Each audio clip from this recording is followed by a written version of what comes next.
pouquinho a literatura semanalmente, a gente tem o nosso encontro aqui no Estúdio do Desafio.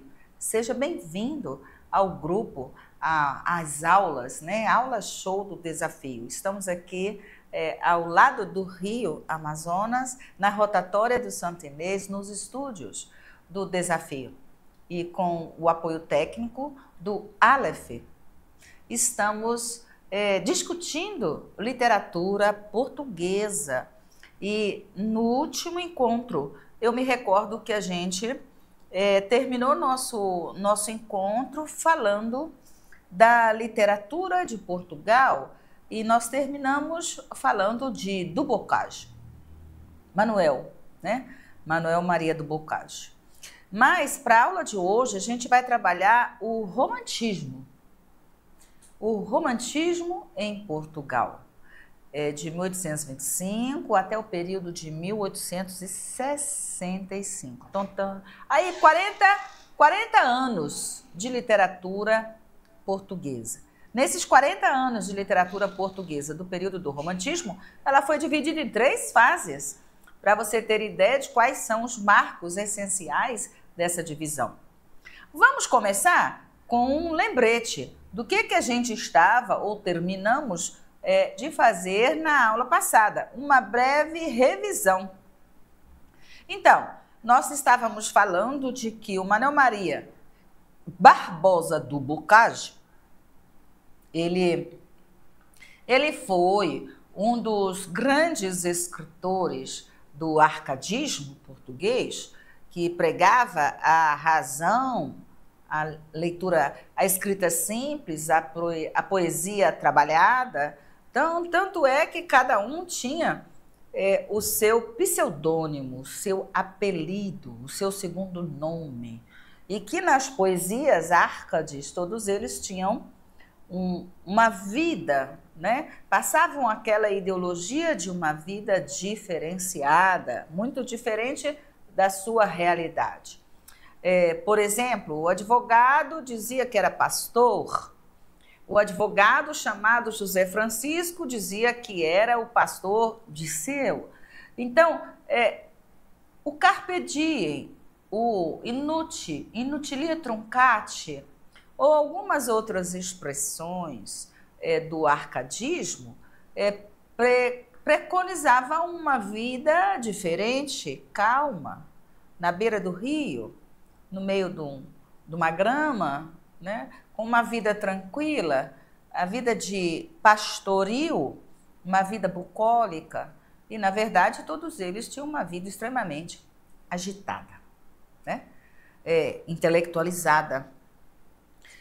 A essas características do arcadismo, a gente discutiu muito na nossa aula número 11. Aquela ideia de que a vida tem que ser simples. Aproveite bem o seu tempo.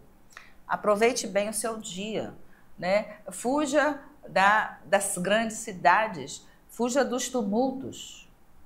Então, o Manuel Maria do Bocage, além de ter sido uma figura extremamente fundamental para esse movimento, para esse estilo de literatura da época do arcadismo, 1700 e alguma coisa, ele vai também escrever uma literatura, uma poesia muito exótica, diferente, né? O nome dessa literatura, dessa poesia, ou desse estilo, vamos dizer assim, é facenina. A facenina é uma forma de poesia erótica, né? Conhecido principalmente pela linguagem explícita, né? Das questões sexuais, eróticas. E daí ele também recebe o apelido de poeta maldito. Então é importante ligar o nome ou o apelido, ou no caso dele, 3 nomes de artista. O primeiro, né, que é o Manuel Maria Barbosa do Bocage. O segundo é o Manuel Sabino, que era o pseudônimo. E o terceiro, poeta maldito. E ele recebe essa alcunha porque ele escrevia poemas eróticos, né? Poemas devidamente claros, diretos, uma linguagem bem imprópria, vamos dizer assim. Então, ele teve uma participação no arcadismo, muito importante, e teve esses 3 nomes artísticos, né? Muito chique. Porque passar por uma escola literária e conseguir ser reconhecido por 3 nomes é importante. Então, Facenina se refere a uma forma de poesia, considerada, de certa forma, grosseira e licenciosa, justamente porque, como eu disse, ela é uma poesia erótica, né? Erótica, e com todas as suas clarezas e expressões. Então, o nome desse tipo ou desse estilo, essa forma, se deve à herança grega, à herança grega-romana, vamos colocar assim, não é só grega. Porque nós vamos ter nas festas ou nas formas de manifestações culturais em homenagem aos deuses gregos, nós vamos ter lá as festas chamadas de festas a deus Baco, né? A deus do vinho, da festa, da fertilidade. Então, essa herança cultural, ainda dos gregos e dos romanos, os portugueses também cultivaram. E Manuel Maria Barbosa do Bocage, ele vai escrever esse estilo, ele vai resgatar da antiguidade clássica, da antiguidade grega, ele vai resgatar esse tipo de literatura, esse tipo de produção. Então, Facênia é o nome dado de uma cidade, né? Uma cidade na Etrúria, e uma cidade grega que cultivava principalmente o gênero satírico, a poesia licenciosa, mesmo sendo satírico e licenciosa, e os facênios dessa cidade produziam e celebravam essas festas aos deuses, né? Em honra aos deuses. Aí tem o deus do vinho, né? Deus do vinho Baco, e a Dionísio. Então, esses 2 deuses, um na tradução grega e um na tradução romana, eles vão ter a mesma função. E tanto por isso a gente diz que é uma poesia de cunho, né, clássico da cultura grego-romana, porque atinge tanto a cultura das celebrações ao deus Dionísio quanto ao deus Baco, relacionado à sexualidade, à fertilidade, às festas, né? As festas em homenagem de semanas e dias, né? De muitas situações exóticas, eróticas, diferenciadas, voltada para a sexualidade. Então, assim foi construído parte da produção literária do Bocage, o poeta maldito. Então, pelas obscenidades que ele escrevia, ficou também conhecido como poeta maldito. Na sátira, por uma natureza satírica, a gente conhece, né? Vai criticar, ridicularizar, né? Colocar em situação vexatória as pessoas, os atos, os fatos da sociedade da época. Então, não é só uma poesia cheia de obscenidades, ela tem também críticas satíricas pesadas, né? Então, a poesia fecenina tem essas origens, né, arcaicas, de festanças, né, de confraternizações, em homenagem ou celebração aos deuses, a colheita, a multiplicidade e cheio de erotismo. Bem, aí nós também temos as características da celebração, os ritos exóticos, né? As celebrações em honra, conhecidas pelos danças, músicas, vários outros aspectos. O deus do vinho, e é por isso que se relaciona muito a essa cultura dionisíaca, a essa cultura de Baco, o deus do vinho, da fertilidade, das danças, da música, do erotismo, da sexualidade, da fertilidade, que eram justamente as festas que eram feitas para agradecer aos deuses a grande colheita ou a boa colheita, principalmente de uva, né? Produção aí para os vinhos. Então, além da dança, do aspecto religioso em si, de homenagear os deuses, esse aspecto cultural e literário chegou até Portugal. Lembrando que nós vamos ter o arcadismo como uma volta ao passado clássico, né? Então temos festas, procissões, muito consumo de bebida, era uma rave, né? Vamos dizer assim. Performance teatrais, representações de fatos. Então era muito livre, né? Muito aberto, associado à fertilidade, ao vinho e à liberdade. Lembrando que todas essas manifestações, elas tinham esse aspecto de ser extremamente livres, sem esse julgamento, né, de pudor, comportamento, etc. e tal. Então, assim a gente termina o arcadismo em Portugal, sugerindo a você a leitura atenciosa de Manuel Maria Barbosa do Bocage, né, o poeta maldito, e principalmente da literatura ou dessa poesia exótica, erótica, né, cheia de obscenidades, etc. e tal. É preciso compreender o motivo por quê. Então, vamos então entrar na escola sobre o romantismo. O romantismo em Portugal.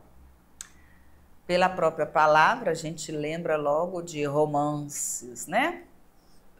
Então, o romantismo, ele vai ter aí uma origem, um movimento literário muito caracterizado pelo simbolismo e pelo subjetivismo. É eu que estou falando em primeira pessoa dos meus sentimentos. Muito oposto, diferente ao que pregava a literatura, né, do arcadismo. Então, sempre nesse pêndulo ou nessa onda de um movimento literário e outro, a gente vai ver que uma escola literária sempre vai ser opositiva à antecessora.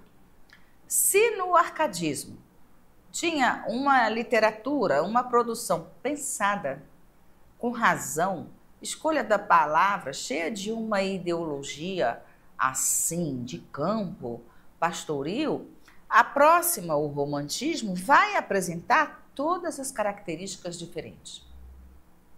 Então, esse movimento é sempre uma constante quando a gente fala em literatura. Se uma trabalha com a verdade, a outra com o subjetivismo. Se uma trabalha com o paropositivo, figuras de linguagem, a outra quer mais liberdade na produção. Se uma trabalha com o coração, a outra quer trabalhar com a razão. Se uma é vinculada ao aspecto político, a outra quer isenção, né? Sem essa, eu não quero compromisso com nada que está acontecendo no mundo. Eu quero escrever a minha poesia livre, né? Idônea, sem nada de rasgos, né? De fiascos, de pedaços, de lacunas políticas sobre a realidade.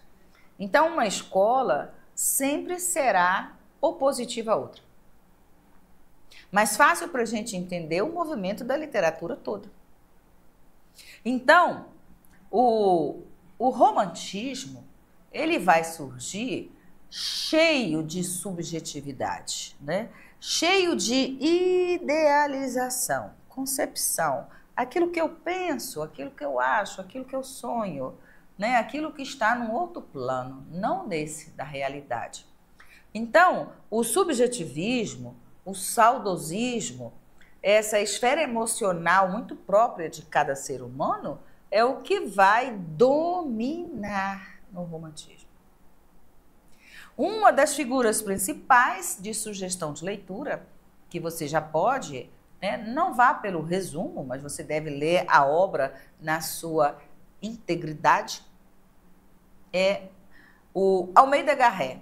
Almeida Garré, Camilo Castelo Branco, Alexandre Herculano, são figuras assim fundamentais, têm verdadeiras obras de arte, né? Obras literárias maravilhosas que merecem mais de uma leitura. Pois pegue essa coleção e comece a fazer a sua leitura, porque são obras maravilhosas. Isso quando se fala do romance, né? Perfeito.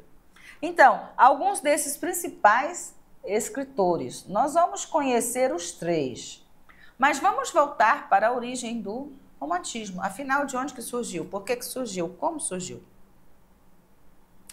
A gente sempre coloca em linhas vermelhas e grandes, né, para destacar o porquê que é importante certa característica.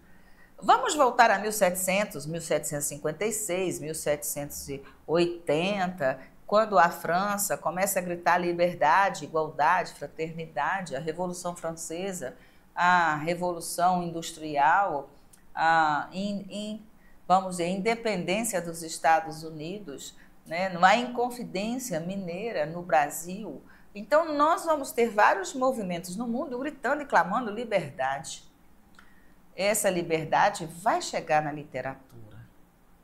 Então, uma das características é renovar a literatura com a valorização da emoção. O que antes não podia sair, agora eu tenho liberdade de expressão. Então, a emoção, a liberdade, a individualidade. Eu existo, eu sinto, né? Eu tenho que falar, eu tenho sentimentos. No romantismo, essa subjetividade pode se expressar. Ela pode sair. Então, essa liberdade de expressão, esse sentimentalismo, essa emoção, essa concepção, né, de amor, de sentimentos, de saudade, de renovação, isso tudo vai aparecer, principalmente causado pelo iluminismo francês, causado pela influência de todas essas revoluções, que todas gritavam liberdade. Então, a independência dos Estados Unidos, a independência, né, a Revolução Francesa, a Revolução, né, vamos dizer, têxtil, né, o uso, a forma de liberdade coletiva, liberdade de um país, ela vai atingir o ser humano e ele vai falar: ei, eu sou um indivíduo, tenho liberdade, tenho o direito de expressar meu sentimento, as minhas impressões, né? Aquilo que eu tenho aqui dentro, as ideias, né? A concepção. Então vem carregado de ideologias, carregado de individualidade, carregado de subjetivismo. Então, nesse sentido, o romantismo abre as portas, né? Ele permite ao autor colocar para fora todo o seu modo de ver, de sentir o amor, a vida, de se relacionar com o mundo. Então, essa política de literatura, ela reflete todo esse movimento, né, que libera o sentimento, libera a emoção. Também nós vamos ter um vínculo que vai aparecer voltado para além do individualismo, do subjetivismo, da valorização da emoção. Nós vamos ter uma característica muito voltada para o nacionalismo. Lembre-se que se é sentimento, se é amor, né, se é subjetivismo, E se o mundo está passando por algumas reformas, lembrando deste contexto global, nós vamos ter a independência, voltando a falar sobre todos os graus de independência, liberdade, de evolução do conhecimento humano, de evolução das leis, né? Montesquieu, o princípio das leis, de Voltaire, vamos ter aí a biologia, a química, o iluminismo por causa da luz das ideias, a Revolução Francesa, a liberdade. Quando se começa, além da Revolução do Robespierre e Danton, aquela ideia de nacionalidade, é a minha pátria, é o meu amor, né? É o meu sentimento de nacionalidade.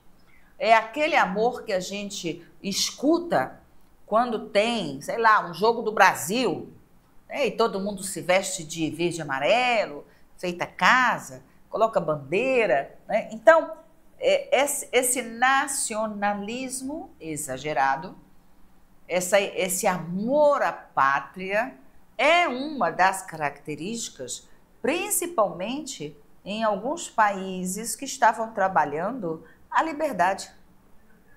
É o meu Brasil, é o meu país, né? E quais são esses fatores? Você se recorda, né? Em lista. A Inconfidência Mineira, a Revolução Francesa, a independência dos Estados Unidos e mais outros, na Alemanha, né, na Inglaterra, etc. e tal. Vamos ter vários movimentos assim. Então, cada nação, cada país começa a valorizar o que é seu, a sua cultura, as suas paisagens. Minha terra tem palmeiras, onde canta o sabiá, não é isso? Então, Gonçalves Dias aí, nós temos hoje Gonçalves, né? Gonçalves Dias, Gonçalves de Magalhães, no Brasil, vão trabalhar muito o que a nossa pátria tem, porque ele estava lá na Europa. Então, lá ele escreve Canção do Exílio. Minha terra tem palmeira, onde canto sabiá, as aves que aqui gorjeiam, não gorjeiam como lá, né? Nosso céu tem mais estrelas, né? Nosso verde é mais verde, nossa comida é saborosa, né? Então, começa a enaltecer as coisas da sua nação, do seu país. Esse grito de liberdade, esse grito de valorização das coisas de cada nação. Essa característica recebe o nome de nacionalismo. Em nenhuma outra você vai escutar tão forte esse sentido de nacionalismo. Valorizar a cultura, valorizar o seu país. Características. Vamos continuar. Característica, por exemplo, de liberdade. Características, por exemplo, de ideologia, de emoção. Características, por exemplo, de nacionalismo. Lembra que todas essas palavras têm um porquê, têm um motivo, têm uma explicação. Por que é tão diferente do arcadismo ou das outras escolas literárias, período literário, seja lá como chamar? Tem gente que chama de escola, ter períodos. Eu prefiro, às vezes, lembrar que pode ter vários nomes, mas a literatura produzida neste período. Então, é nesse sentido que o romantismo se divide em 3 gerações. Do mesmo jeito que em Portugal a literatura é dividida em 3 gerações, no Brasil também vamos ter 3 gerações de românticos. E essas características que nós estamos falando, elas são características primárias, iniciais, né? O nacionalismo, o saudosismo, a liberdade, o subjetivismo, tudo isso se caracteriza como características do primeiro momento do romantismo, primeira geração. Então, a valorização da sensibilidade, a valorização da emoção, a imaginação e fantasia. Lembra lá da ideologia, as impressões que o autor tem das coisas, da vida. Sei lá, se a gente tivesse que pensar, Aloysio de Azevedo, alguns outros escritores da né, ultrageração romântica, tem uma imaginação fantástica, né? Uma indução. Quando a gente lê essas poesias, a impressão que você tem é que o quadro se configura na sua frente. Então, a imaginação e a fantasia como característica fundamental. Porque se você está trabalhando com coração, com sentimentos, você tem que dar palavras, cores, né? Você tem que trabalhar com simbologia, você tem que trabalhar com elementos do texto ou da poesia, ou aquela poiesis que remete à pessoa, ao objeto falado, ou ao objeto de desejo, né? Se é o amor de uma mulher, se é um amor não correspondido, se é um determinado tipo de saudade, se é um determinado tipo de atração, sentimento, o escritor vai tentar dar a esse sentimento uma descrição tão próxima que quando você chegar a ler, a gente desperta, né, o sentimento no leitor. Então, alguns são extremamente românticos naquele sentido do amor. Às vezes o amor idealizado, às vezes o amor carnal, mesmo carnal, né? Desejo, sentimento forte, atração. Às vezes aquele desejo muito platônico, muito acima, muito idealizado, fantasioso.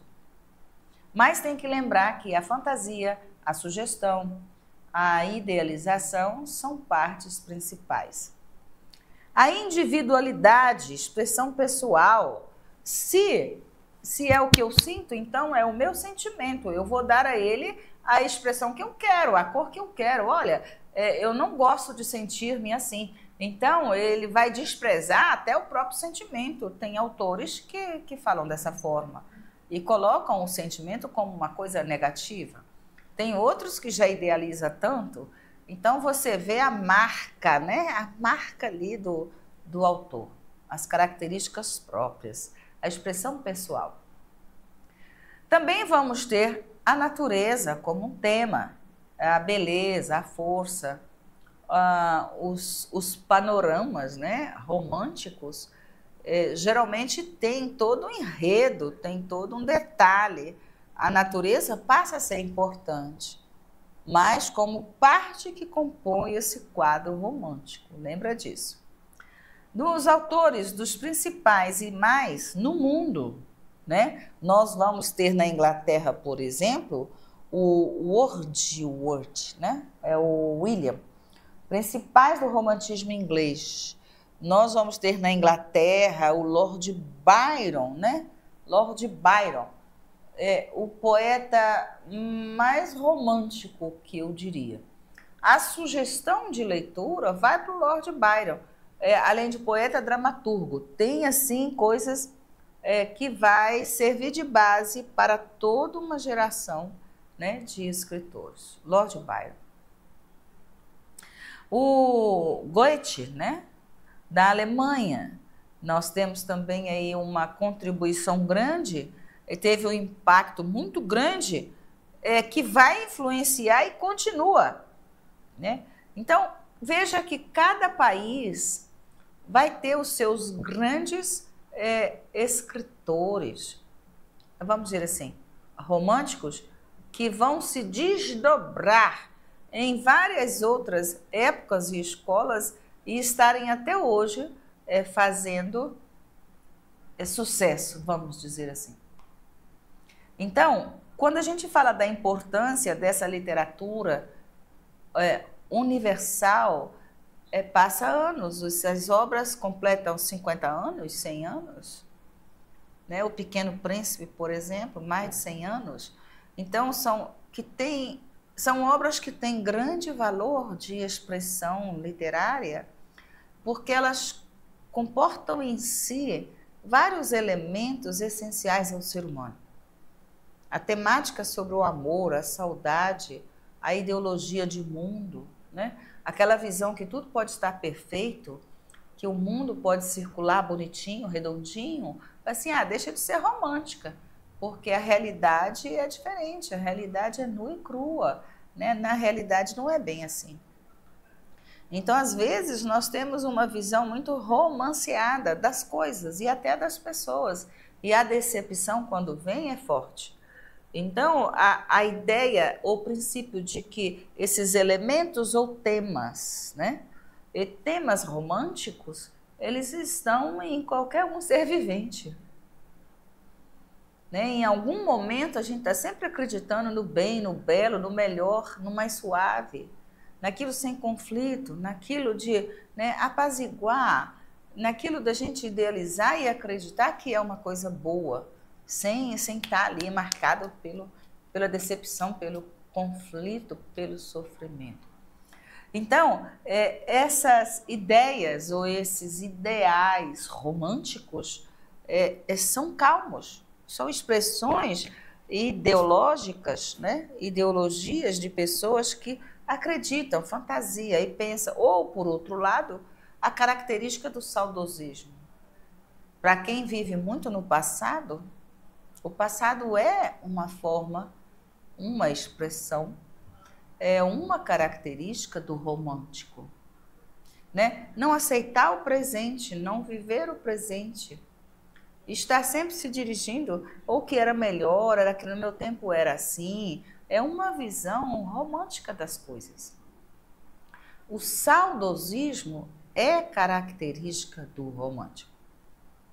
Então, ele vai surgir no século XIX, nós já vimos na data, 1825, né? Influenciado por essa grande revolução francesa, que vai preconizar liberdade, e a liberdade aí é de expressão do sentimento, da subjetividade, e também pelas guerras napoleônicas. As guerras napoleônicas de 1800, a gente coloca assim como Portugal, por exemplo, vai passar por grande tumulto, grande transformação, e essas transformações foram causadas pelas guerras napoleônicas. Napoleão avisava e chegou a avisar o rei de Portugal: ei, eu estou chegando aí, vou invadir seu país, vou invadir sua terra. E o rei de Portugal, numa forma muito simples que eu estou falando, de colocar toda a corte portuguesa dentro de navios e vir para o Brasil. 1808, na história do Brasil, acontece isso. A vinda da família real de Portugal, fugida das guerras napoleônicas, eles saem de Portugal e vêm para o Rio de Janeiro em 1808. E essa mudança, essa revolução da corte veio também escoltada por navios da Inglaterra. Isso vai causar muitas mudanças significativas, tanto no Brasil quanto em Portugal. Né? Portugal não vai ter aí o seu rei. Nesse contexto histórico, você pode observar que a história do Brasil, a história de Portugal, elas estão muito ligadas, né, desde 1500, e estão relacionadas a essa disputa, vamos dizer, política, social, econômica, de colônia, né, de corte, e agora muda. O Brasil, que era uma colônia, passa a receber a corte, onde o rei está, a família real está, né? A rainha Dona Maria, a gente tem todo o desenrolar da história no Brasil, de Dom Pedro I, Dom Pedro II. Nós temos aí quando o rei volta, né? O rei tem um período que ele é aclamado pelo povo para voltar, e ele volta a Portugal, ele morre, o seu filho, Dom Pedro I, assume, abdica do Brasil. Então, quando você pegar a história do Brasil para ler e a história de Portugal, ou na literatura, tanto faz a literatura brasileira quanto a literatura portuguesa, elas vão caminhar falando desse período conturbado entre as duas nações. E são mudanças sociais, econômicas, políticas, né, são mudanças de pensar. O lado intelectualizado que vai tentar fazer em Confidência Mineira, né? Nós vamos ter aí o bloqueio continental, vamos ter aí a Revolução do Porto, vamos ter aí o povo em Portugal pedindo a volta do seu rei, né? Um monte de outras situações políticas significativas, e lembrando que tudo isso vai se repercutir nos romances, né? Nas poesias, na literatura, e vai causar um campo muito propício para que se tenha um romantismo livre. Liberdade, né? É o primeiro grito. Então, a Voz do Profeta, por exemplo, que é a primeira do Alexandre Herculano, a primeira publicação do Alexandre Herculano, ele vai falar sobre isso, a Voz do Profeta, falando sobre a política, né? Falando sobre a economia, a liberdade de expressão. Então, algumas situações abandona, por exemplo, as regras. Eu vou dizer até mesmo linguisticamente.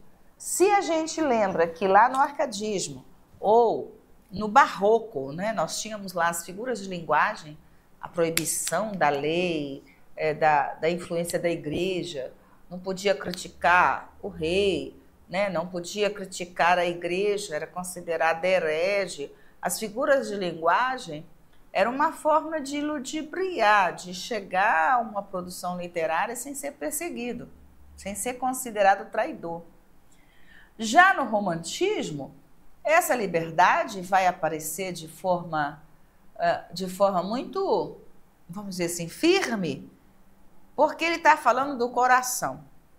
Se a gente está falando de sentimento, se fala de, como exemplo, falar do coração vai errar a pontuação. Porque o coração não conhece essa liberdade, vai falar coisas desconexas, vai falar coisas absurdas, vai usar reticências, vai usar interrogação, vai usar um excesso, né, de outros recursos literários, mas com liberdade.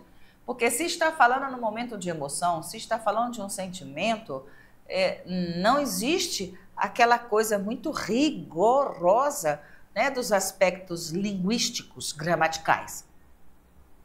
Né? Então, a estilística linguística que vai existir é a liberdade. Coloca para fora, né? Coloca para fora o que sente. Essa é a liberdade, sem a preocupação com as regras gramaticais da língua, sem a preocupação dos valores formais. Então, se encontra uma liberdade diferenciada. E quando se fala de literatura, isso pode ser até pecaminoso. Dizer, olha, fulano não escreve muito bem porque ele usa o pronome de forma errada. Ou então, olha, porque esse pronome, ele é uma próclase ou é uma ênclase, não se deve começar uma frase com um pronome dessa natureza, oblíquo, pessoal, né? Aí você fala assim, então...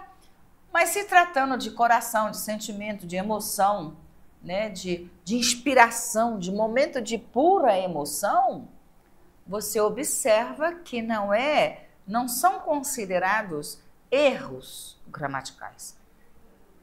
Né? Não é uma ofensa para a língua, é considerado uma liberdade estilística, liberdade da emoção.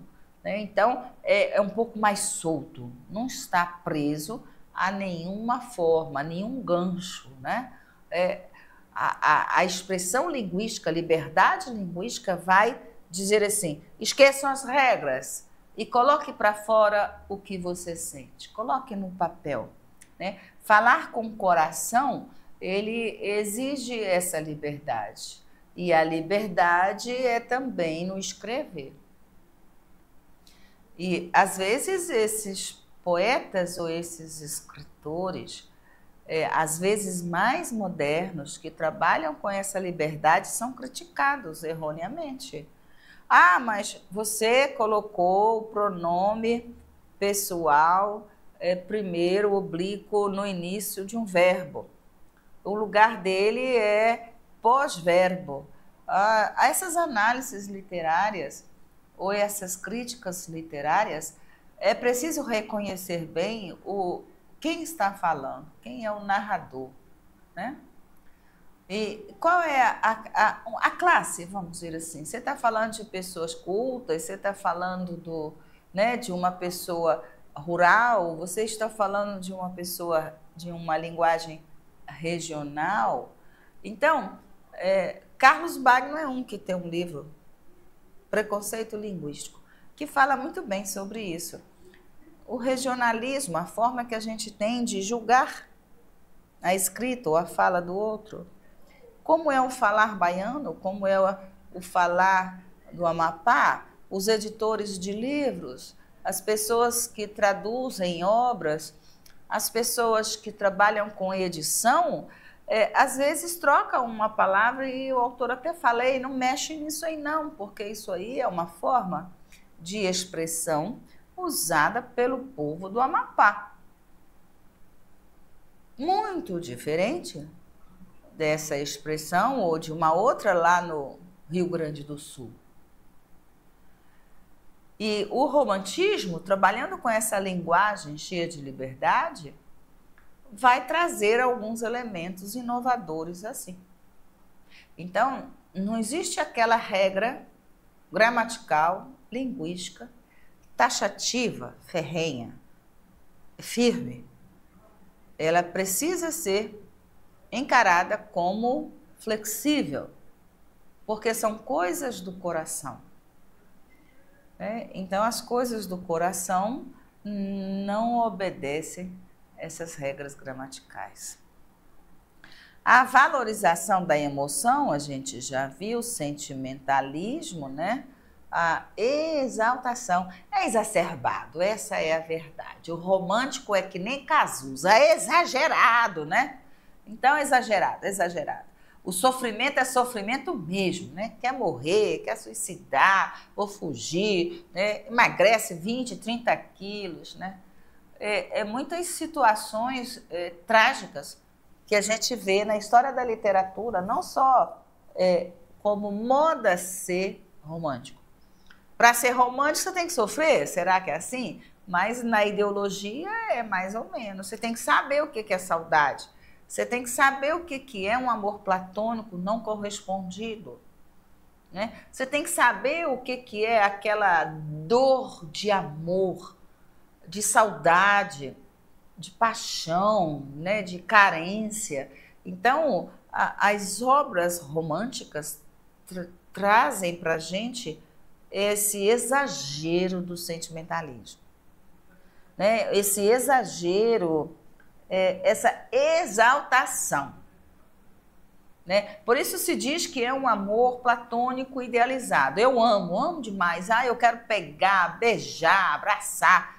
Mas para eu ser um escritor romântico, eu tenho que manter esse amor longe. Eu tenho que ter inspiração romântica.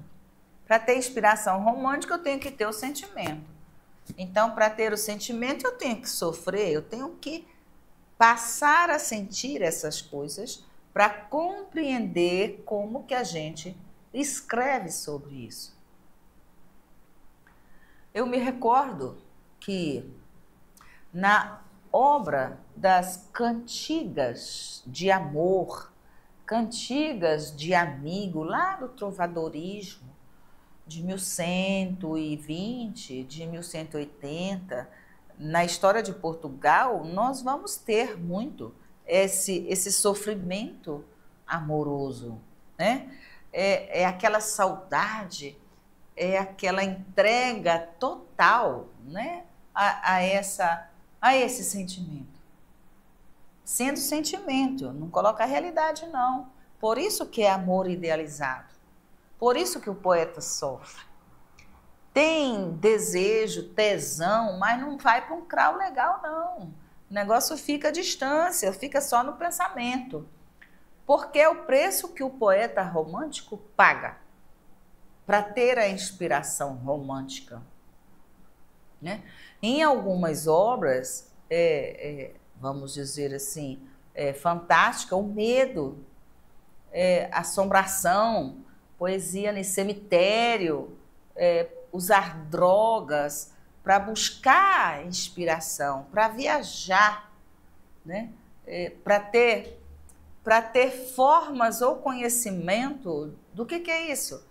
Então, alguns escritores buscam esses espaços para ter esse sentimento do que é angústia, saudade, amor, medo, pavor, assombração. Então tem poesia que vai fazer no cemitério, o outro toma uma droga, o outro enche a cara para poder, eu tenho que conhecer o Nirvana, eu tenho que...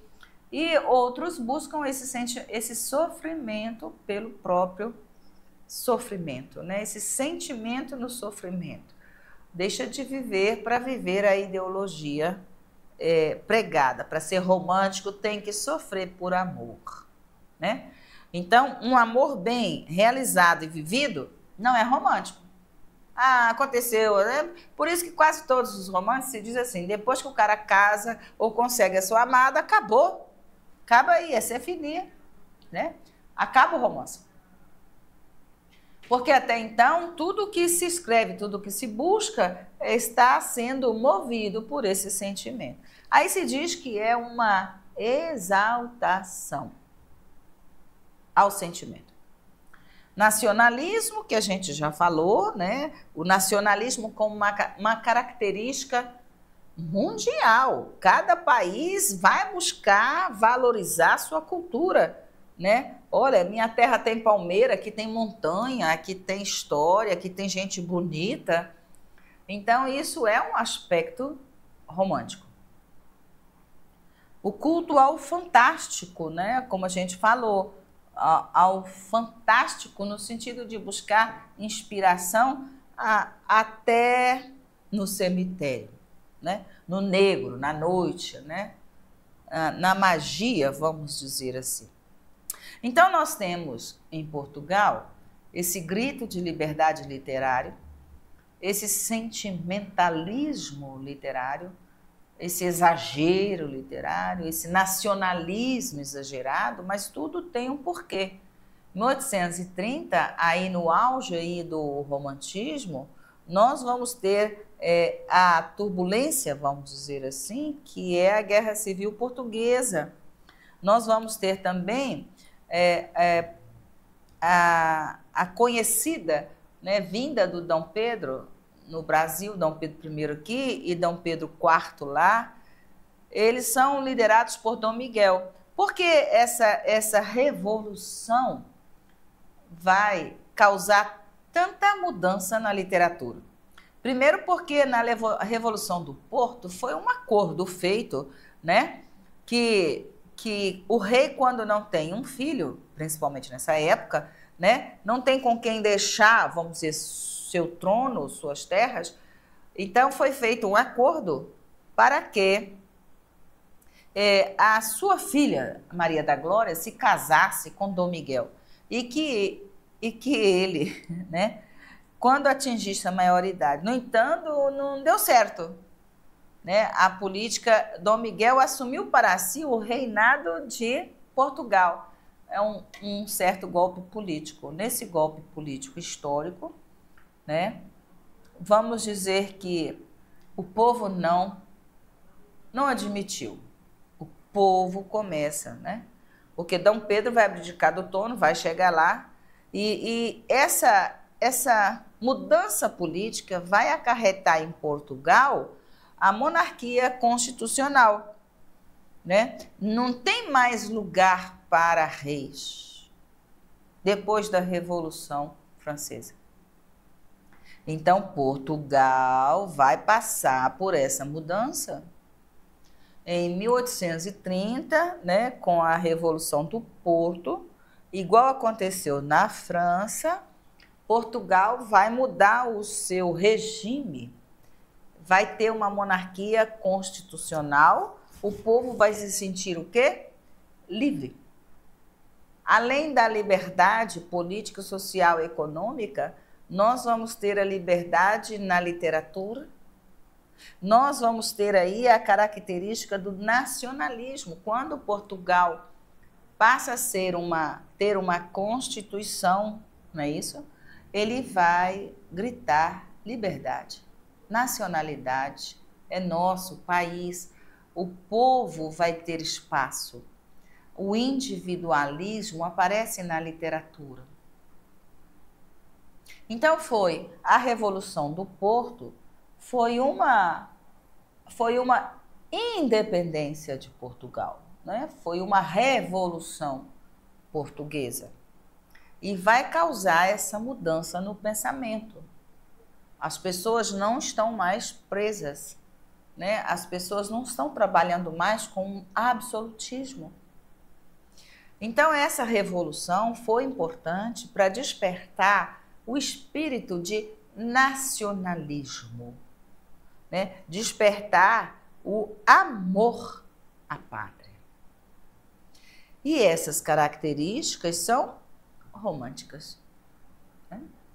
Nacionalismo, amor à pátria, amor humano mesmo, amor no que a gente está falando. Isso tudo aparece na produção literária como liberdade, soa como liberdade. O individualismo é o ser, a pessoa, o cidadão dentro de um contexto desse, ele vai gritar, né, o nome do seu país, ele vai desfilar com a bandeira, com as cores do seu país. Então nasce aí o espírito de nacionalidade, né? Nasce aí o espírito de amor. Amor cívico, respeito aos símbolos. Então, esse amor é uma característica romântica. E influenciado pelo grito de liberdade, assim como a Revolução de Robespierre e Danton, lá na França. Portugal vai passar pelo mesmo processo. Acabou a história de rei e entra a Constituição. Então, aí, os liberais, né? Os liberais vão ter mais liberdade, né? Uma cacofonia o que eu estou falando, mas é isso, né? Os liberais passam a ter mais liberdade. Então, a queda do absolutismo na França vai causar todo esse rebuliço, também em Portugal, né? Eles passam a lutar contra o regime absolutista, né? Conseguem reverter o processo, o que vai dar um grande impacto social, econômico, político, filosófico, né? Em Portugal e nas suas colônias, porque Brasil é um deles. A Inconfidência Mineira, que não foi bem sucedida, né? O Judas lá que traiu, então. Mas nós vamos ter a independência do Brasil em 1822, quando nós vamos ter lá Dom Pedro fazendo a independência. Justamente, se você pegar da Revolução do Porto, né, de 1830, e a independência do Brasil. Então, esses ideais de liberdade romântica já vinham sendo costurados desde a Revolução Francesa, né? Por isso que os autores, os intelectuais, os liberais, despertam com esse sentimento de amor, né? Amor à pátria. Isso está na literatura, gente. Quais são as consequências desse movimento? Aí nós temos a Guerra Civil Portuguesa, a consolidação da monarquia constitucional, a regência de Dona Maria II, né, que passou a ser um apoio, disputa entre liberais e moderados, liberais progressistas, né, visões diferentes do futuro do país. Veja que o amor à pátria, o amor à nação vai começar a, vamos dizer, surgir, né, vai eclodir assim, ó, um monte de correntes políticas, sociais, econômicas, filosóficas, que começam a divulgar os valores do país, o amor ao país, a preocupação com o futuro, com o cidadão, com a pessoa. Então, esse movimento que acontece em Portugal, acontece no Brasil e a nossa independência, né? Então, essa revolução liberal no Porto, ele vai ser marcada por várias reivindicações.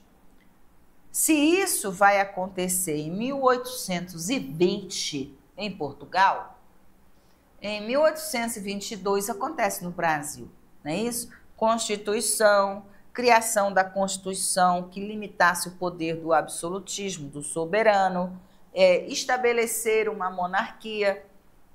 Então, veja que é um momento, em Portugal, muito expressivo sobre o amor à pátria, o nacionalismo exagerado, né? Quando se coloca esses elementos do simbolismo, do saudosismo, da liberdade, não é só uma questão de escrever, é liberdade mesmo do povo, é liberdade de uma nação, é uma revolução que liberta.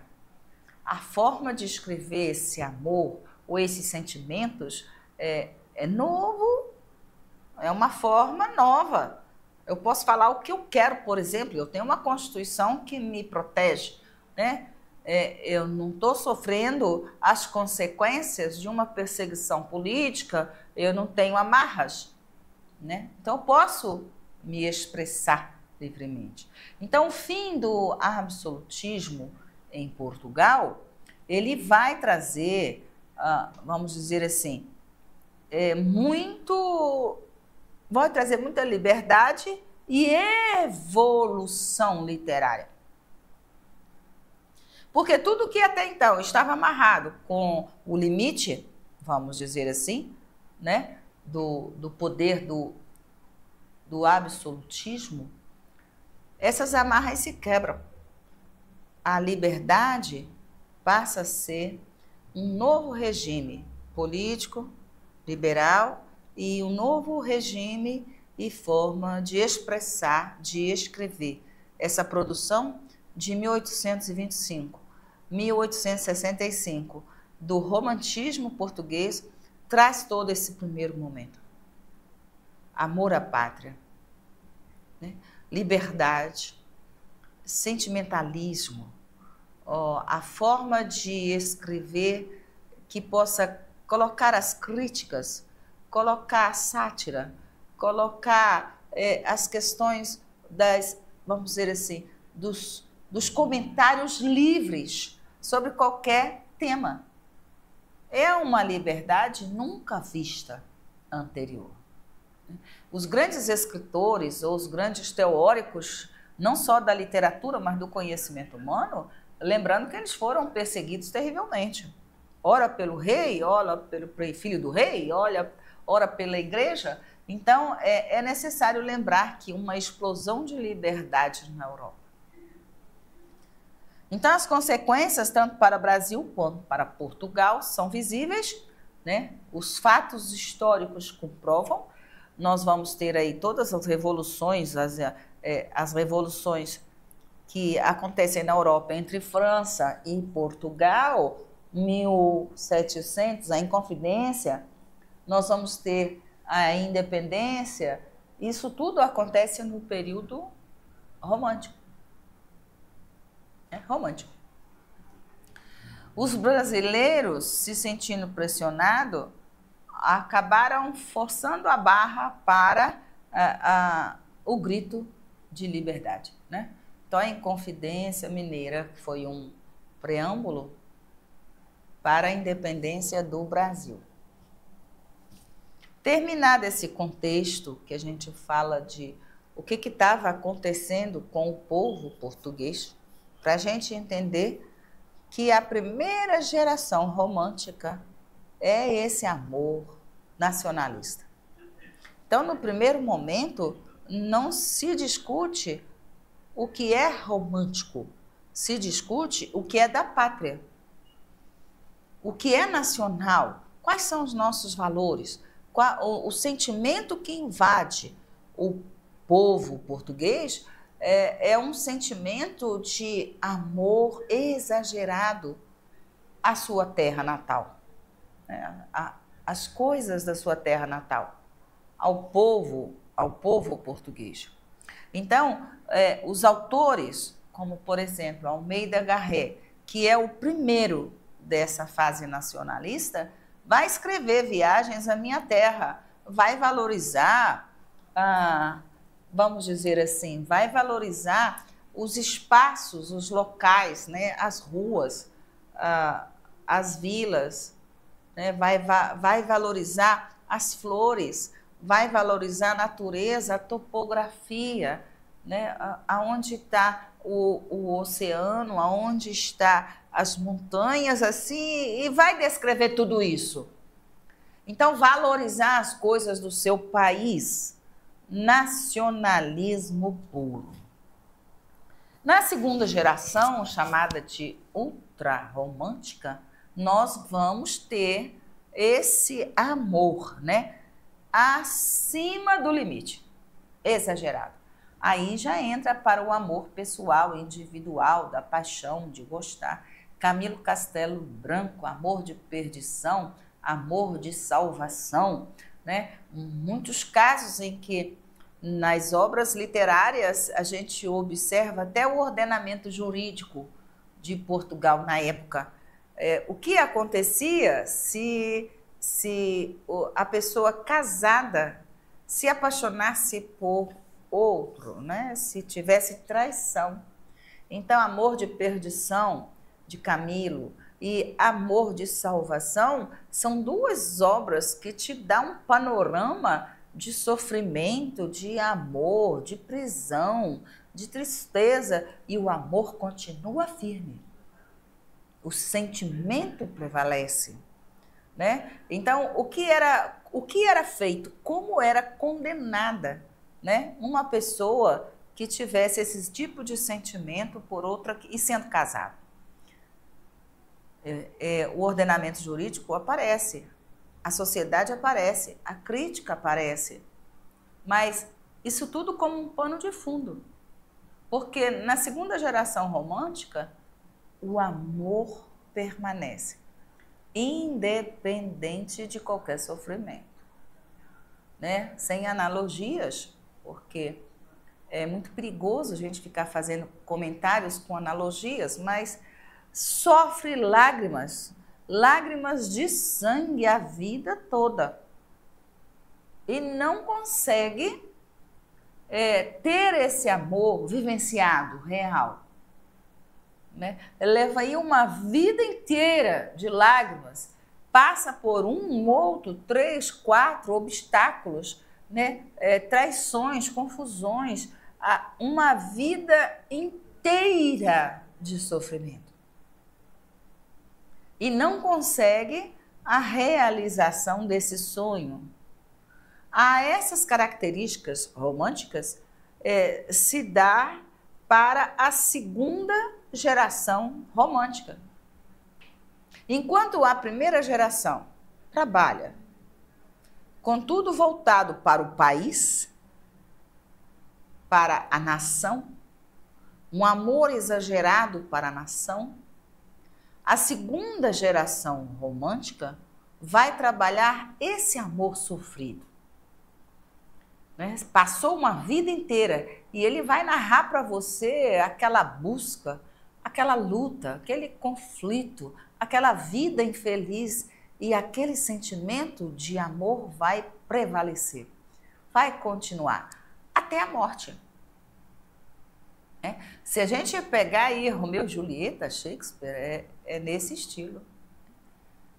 Até o fim da vida o sentimento será forte. Por isso, as características desse amor na segunda geração, ultra romântica, né? Tá mais do que romântico, né? Dá a vida, morre. E além de todo esse sofrimento, a consciência de que para você ser um escritor romântico, para você produzir uma obra dentro dessa característica, dentro dessa escola literária, você tem que passar por esse sofrimento. Então não adianta. Quando acontece, realiza, acabou, não é romântico, né? Para ter esse sentimento, escrever com esse sentimento, tem que vivenciar, né? Tem que experimentar esse tipo de sentimento. Então é muita lágrima, muito choro, muito sofrimento, porém, muito mais é o amor. Na terceira geração, né, nós já vamos ter uma mudança significativa. Na terceira geração romântica, nós vamos ter aí a presença de Júlio, por exemplo, né, o Diniz, ele já vai trazer um pouquinho de realidade. Então, já começa a mudar, lembrando que o romantismo na terceira geração já está quase por fim. Então, quando está se aproximando o fim, vai aparecer elementos de uma próxima escola, né? São as nuances de um novo pensar, como escrever. Aí já tem um pouquinho de realismo, já tem um pouquinho de, vamos dizer, de falta de amor. Já aparece outro tipo de sentimento, de tema, como, sei lá, traição, crueldade, realidade, né? Já aparece um pouquinho do dia a dia, do cotidiano, o negócio já não é mais tão fantasioso, já não é mais tão, como diríamos, não é mais idealizado. Agora é a realidade, né? Então, Júlio Diniz vai trazer para a gente já uma literatura, uma poesia com os pés no chão. Esquece esse negócio de Platão, coloca o pé no chão, realidade. Então, o romantismo na terceira geração, ele já começa a mostrar o fim dessa escola romântica, né? Na primeira geração, o romantismo, ele é voltado para os princípios ideológicos da liberdade, das inconfidências, das independências, das revoluções, né? Já começa a valorizar a liberdade das nações, o espírito, por exemplo, de nacionalismo, amor à pátria. No segundo, o amor ou a geração ultra-romântica, ele já vai ter o elemento do excesso, do exagero. O amor muito sofrido, muito idealizado, é um amor que não é carnal, né? Um amor idealizado. O sofrimento, por mais que seja prolongado, intenso, o amor é o que supera tudo. O amor é o que vence, inclusive a vida, a ideia de suicídio. Sou romântico, tenho que morrer cedo, sou romântico, vou ficar doente, sou romântico, tenho que ser depressivo, sou romântico, tenho que ser saudosismo, sou romântico, tenho que ser exagerado. E já na terceira geração, nós vamos ter esse romântico já um pouquinho falso, né? Já um pouquinho devagar. É romântico, mas não é tão romântico. É romântico, mas não vai morrer por causa de ninguém, né? O amor não mata.